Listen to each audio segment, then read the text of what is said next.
Hello बच्चों, कैसे हो आप लोग। उम्मीद है आप सब ठीक होंगे। तो चलिए आज की कहानी शुरू करते हैं। तो कहानी कुछ इस प्रकार है कि ये कहानी एक छोटे से गांव की है जहां हर कोई खुश था। लोग त्योहार की खरीदारी करने बाजार जा रहे थे। पूरा गांव खुश था। सब त्योहार की तैयारी में लगे हुए थे। लेकिन इसी बीच एक परिवार ऐसा भी था जो बहुत दुखी था, क्योंकि 1 साल पहले इसी समय रिया के पिता की मृत्यु हो गई थी। रिया, क्या तू इस बार भी होली नहीं खेलेगी? रिया कुछ नहीं कहती, बस चुपचाप बैठी रहती है। कमला को भी अपने पति की कमी बहुत खलती थी, पर वह अपनी बेटी के सामने खुश रहना चाहती थी, इसलिए वो उसे खुश करने के लिए कुछ भी कर सकती थी। बेटा, तू कुछ तो बोल। ऐसे चुप रहेगी तो कैसे चलेगा? तुझे ऐसे देखकर तेरे पापा भी खुश नहीं होंगे। माँ, मुझे कुछ नहीं करना। मुझे बस पापा की याद आती है। मेरा कुछ भी करने का मन नहीं है। रिया ये कहकर वहाँ से चली जाती है और कमला अपनी बेटी की हालत देखकर दुखी हो जाती है। उसे समझ नहीं आ रहा था कि वो क्या करे, लेकिन उसने यह ठान लिया था कि अब वो अपनी बेटी को ऐसे नहीं रहने देगी। वो कुछ सोचती हुई बाहर जाती है और रिया की दोस्त पूजा को अपने पास बुलाती है। आंटी जी, बताइए आपने मुझे क्यों बुलाया। हाँ बेटा, मुझे तुझसे रिया के बारे में बात करनी है। मैं उसे ऐसे नहीं देख सकती। उसे ठीक करने के लिए मुझे तेरी थोड़ी मदद चाहिए। क्या तू करेगी? हाँ आंटी, उसे ऐसे देखकर मुझे भी अच्छा नहीं लगता। वो मेरी भी दोस्त है। मैं आपकी मदद ज़रूर करूँगी। बताइए मुझे क्या करना है। इसके बाद कमला उसे पूरी बात समझा देती है कि उसे क्या करना है। फिर वो दोनों वहाँ से चले जाते हैं। पूजा अपनी दोस्त रिया के पास आती है और उससे कहती है, रिया, तू यहाँ बैठी है, जल्दी घर जा, तेरी मम्मी को चोट लगी है। क्या? तुम ये क्या कह रही हो? माँ को चोट कैसे लगी? अरे मैं सच कह रही हूँ, तू जल्दी घर जा। बस इतना सुनते ही रिया वहाँ से भागकर घर जाती है।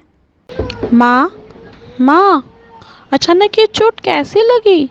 सुबह तो तुम बिल्कुल ठीक थी। अब क्या हो गया? बेटा, परेशान मत हो। मैं ठीक हूँ।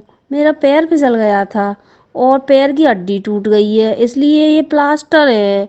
पर मैं ठीक हूँ। माँ, तुम सच में ठीक हो ना? तुम इतना परेशान क्यों हो?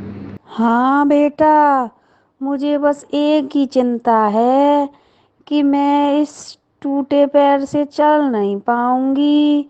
अब होलिका दहन के समय मैं बाहर कैसे जाऊंगी? क्या तू मेरी जगह मिठाई लेकर चली जाएगी? माँ, तुमको पता है ना, जब से पापा गए हैं मुझे होली मनाने का बिल्कुल भी दिल नहीं करता। माँ, मैं जानती हूँ बेटा, पर ये भी जरूरी है, वरना गांव वाले क्या कहेंगे। मेरे पैर में चोट नहीं लगती तो मैं तुझसे नहीं कहती।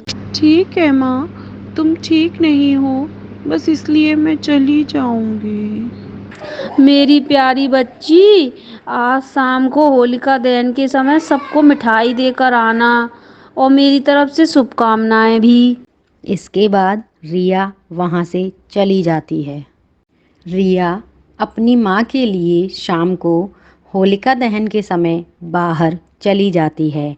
वह सबको मिठाई देती है। वहाँ जब सब साथ में होलिका दहन का आनंद ले रहे थे तो उसे वो सब अच्छा लगा। सबने उसको बधाई दी। होलिका दहन के बाद रिया घर आती है। दे आई सबको मिठाई? कैसा लगा? तुझे ठीक तो लगा ना? हाँ माँ, सब ठीक था। मैंने सबको मिठाई दी। सबने तुम्हें होली की शुभकामनाएं भेजी हैं। इसके बाद दोनों माँ बेटी खाना खाकर सो जाती हैं। अगले दिन सुबह कमला अपनी बेटी को समझा रही थी कि बेटा आज होली है, तू बाहर क्यों नहीं जाती देखने? देख सारे बच्चे खेल रहे हैं। मैं नहीं जाऊंगी, मेरा बिल्कुल भी मन नहीं है। हमारे घर से कोई नहीं गया, तू ही चली जा। मैं तो इस पैर से जा नहीं सकती बाहर, बस थोड़ी देर के लिए चली जा, फिर चाहे आ जाना।